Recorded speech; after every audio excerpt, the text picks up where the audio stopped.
അമ്മ അസോസിയേഷനിൽ മുൻപ് സ്ത്രീകൾ നേതൃത്വത്തിൽ വരട്ടെ എന്ന് ആഗ്രഹിച്ച് അതിനെ ഉയർത്തിപ്പിടിക്കുന്ന രാഷ്ട്രീയം വളരെ വ്യക്തമായിട്ട് പുറത്തു പറഞ്ഞ ഒരാളാണ് ഭാഗ്യലക്ഷ്മി. അതിൽ പ്രവർത്തിക്കുന്ന ഒരാളായിരുന്നില്ല, അംഗമായിരുന്നില്ല, എങ്കിൽ പോലും തൻ്റെ നിലപാട് വ്യക്തമായിട്ട് പറയുന്നുണ്ടായിരുന്നു. പക്ഷേ ആ നിലപാടിൽ വലിയൊരു തിരുത്തൽ വേണ്ടി വന്നിരുന്നു എന്നുള്ളത് നമുക്ക് ഇപ്പോഴത്തെ ഒരു അവസ്ഥ നോക്കുന്ന സമയത്ത് അത് ഉയർത്തിപ്പിടിച്ച എല്ലാവർക്കും വലിയ ബുദ്ധിമുട്ടായിട്ട് തോന്നിയിട്ടുണ്ടായിരുന്നു. ഒരുപക്ഷെ ആ നേതൃത്വം വലിയൊരു പരാജയമായിട്ട് ഇപ്പം തോന്നുന്നുണ്ടോ?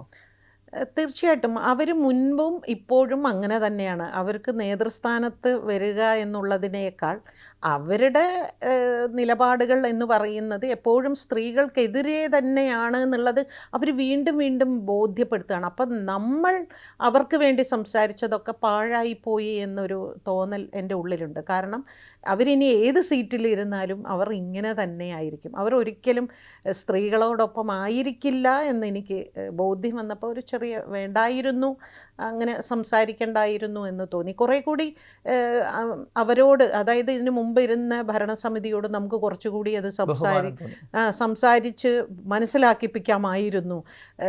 കാരണം എന്തൊക്കെ പറഞ്ഞാലും ആ സംഘടന ഇത്ര ശക്തമാകാനും ഇത്രയേറെ സാമ്പത്തികമായി മുന്നിൽ നിൽക്കാനും കാരണക്കാർ ഈ പറഞ്ഞ കഴിഞ്ഞ ഭരണസമിതിയിലുള്ള, പ്രത്യേകിച്ച് നമ്മളിപ്പോൾ പേര് പറയുകയാണെങ്കിൽ എടുത്ത് പേര് പറയണം, മമ്മൂട്ടി മോഹൻലാലിനെ കൊണ്ട് തന്നെയാണ് ആ സംഘടന ഇത്രയും ശക്തി ഉണ്ടായത്, അതായത് സാമ്പത്തിക ശക്തി ഉണ്ടായത്.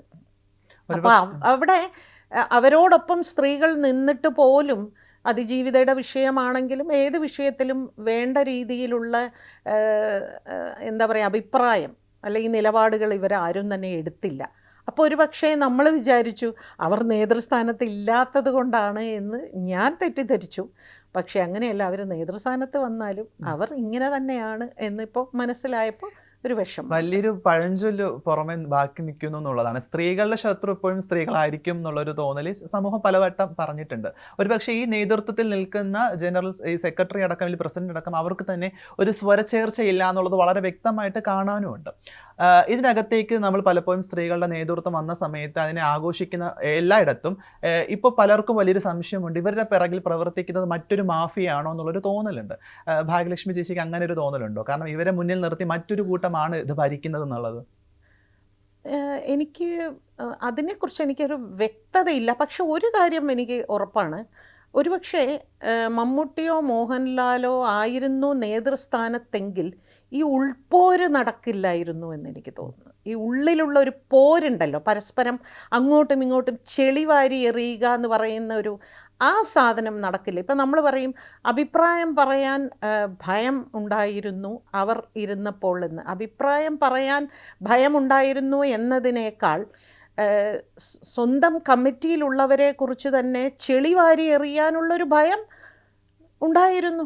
അങ്ങനെ ചെയ്യാൻ പാടില്ല. എന്തെങ്കിലും നിങ്ങൾക്ക് പറയാനുണ്ടെങ്കിൽ നിങ്ങളത് കമ്മിറ്റിയിൽ പറയണം. അല്ലെങ്കിൽ ഒരാൾ അഭിപ്രായം എനിക്ക് ഇന്ന ബുദ്ധിമുട്ടുകൾ ഉണ്ട് എന്ന് ഒരു പരാതി കൊടുത്തെങ്കിൽ ആ പരാതി അതിനുള്ളിൽ തീർച്ചയായിട്ടും അറ്റ്ലീസ്റ്റ് ഒരു ചർച്ചയ്ക്കെങ്കിലും എടുക്കുമായിരുന്നു മുൻപ് ഉണ്ടായിരുന്ന ഭരണസമിതി എന്ന് എനിക്ക് തോന്നുന്നു. ഓക്കെ, ഒരു സംഘടനയ്ക്ക് വലിയൊരു പരിമിതിയുണ്ട് ഒരു വിഷയം കൈകാര്യം ചെയ്യുന്നതിൻ്റെ ഒരു നിയമപരമായിട്ടുള്ളൊരു വശം നമ്മൾ നോക്കുമ്പോൾ.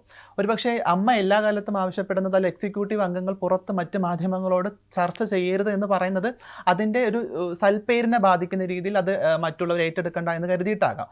പക്ഷേ അൻസിബ ഹസൻ എന്ന് പറയുന്ന അഭിനേത്രിക്ക് സംഘടനയ്ക്കകത്തൊരു വിശ്വാസമില്ലായ്മ ഉള്ളിൽ തോന്നിയതുകൊണ്ടായിരിക്കും പുറത്ത് മാധ്യമത്തോട് പറഞ്ഞത്. ഒരു പക്ഷേ അത് കാണുന്ന എല്ലാ പ്രേക്ഷകർക്കും അത് മാധ്യമത്തോട് പറഞ്ഞതിന് വലിയൊരു ഖേദം ഇല്ല എന്ന് മനസ്സിലാക്കുന്നത്. കാരണം അത് പറഞ്ഞതുകൊണ്ട് മാത്രമാണ് നമ്മളെല്ലാവരും ഈ വിഷയത്തിൽ ഒരു കുറച്ചെങ്കിലും ധാരണയോടുകൂടി പ്രവർത്തിക്കുന്നത്.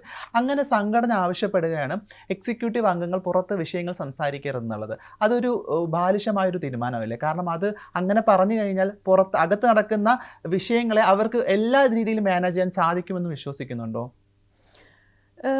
നമ്മൾ സംഘടനയോട് നമുക്ക് ഇന്ന രീതിയിൽ ഒരു ബുദ്ധിമുട്ടുണ്ടാവുന്നുണ്ട്, അല്ലെങ്കിൽ സംഘടന ഇന്ന രീതിയിൽ നിലപാടെടുക്കണം എന്ന് പറയുന്ന ഒരു സ്ഥലത്ത് സംഘടന നമ്മളെ ഇഗ്നോർ ചെയ്യുന്നു എന്ന് തോന്നിക്കഴിയുമ്പോൾ നമുക്കവിടെ നിന്ന് ഇറങ്ങിപ്പോരുക എന്നുള്ളൊരു പണി മാത്രമേ ചെയ്യാൻ പറ്റൂ. കാരണം ഒറ്റക്കെട്ടായിട്ട് എല്ലാവരും നമ്മൾക്ക് സ്വാഭാവികമായിട്ടും അങ്ങനെ ഇറങ്ങി പോകുന്ന ഒരാൾക്ക് നമുക്കിവിടെ നിയമപരമായിട്ടൊരു വശവും കൂടിയുണ്ട്. നമുക്ക് കേസ് കൊടുക്കാനുള്ള വകുപ്പുണ്ട്. കാരണം സംഘടനയ്ക്കകത്തുനിന്ന് ഒരു നീതി കിട്ടിയില്ലെങ്കിൽ നമുക്ക് മറ്റൊരു ഓപ്ഷൻ ഇവിടെ തിരഞ്ഞെടുക്കാൻ പറ്റുന്നുണ്ട്. എനിക്ക് തോന്നുന്നു അൻസിബ നിലവിൽ നിയമപരമായിട്ട് ഈ വിഷയത്തെ കൈകാര്യം ചെയ്യാൻ ശ്രമിക്കുന്നുണ്ടെന്നായിട്ട് തോന്നുന്നുണ്ട്. അപ്പൊ അങ്ങനെ ഒരു ചെയ്യുന്നതിൽ എനിക്ക് തോന്നുന്നു യുക്തിപരമായിട്ടുള്ള ഒരു ബോധവും കൂടിയുണ്ട്. അതിനെ കേസ് എന്നൊക്കെ പറയുന്നത് നാദിറ, നമ്മള് അതൊന്നും അത്ര എളുപ്പം തീരുന്ന ഒരു കാര്യമൊന്നുമല്ല. നമ്മളുടെ ഇന്നത്തെ ഒരു മാനസികാവസ്ഥയുണ്ടല്ലോ, നമ്മൾ അനുഭവിക്കുന്ന ഒരു അപമാനം, അത് നമുക്ക് ഈ 8 വർഷം 10 വർഷം വരെ ഈ സംഘടനയുമായിട്ട് മുമ്പോട്ട് കൊണ്ടുപോകുക എന്ന് പറയുന്നത് ഭയങ്കര ബുദ്ധിമുട്ടുള്ള കാര്യമാണത്. മറ്റു വിഷയം മാതിരി അല്ല ഇത്. സംഘടനയ്ക്കുള്ളിൽ കൂട്ടാക്രമണമാണ് നടന്നുകൊണ്ടിരിക്കുന്നത്. ഇപ്പം നോക്കൂ, ഇപ്പം ഫെഫ്ക എന്ന് പറയുന്ന സംഘടനയ്ക്കുള്ളിൽ അതിജീവിതയുടെ വിഷയവുമായി ഞാൻ കുറേയധികം കാര്യങ്ങൾ പറഞ്ഞിട്ടുണ്ടായിരുന്നു. പക്ഷെ പിന്നീട് എനിക്ക് മനസ്സിലായി അവിടെ ഈ ഒറ്റയാൾ ശബ്ദം അത്ര അധികം വിലപ്പോവില്ല എന്ന് തോന്നുമ്പോഴാണ് അവിടെ നിന്ന് ഇറങ്ങിപ്പോരുന്നത്.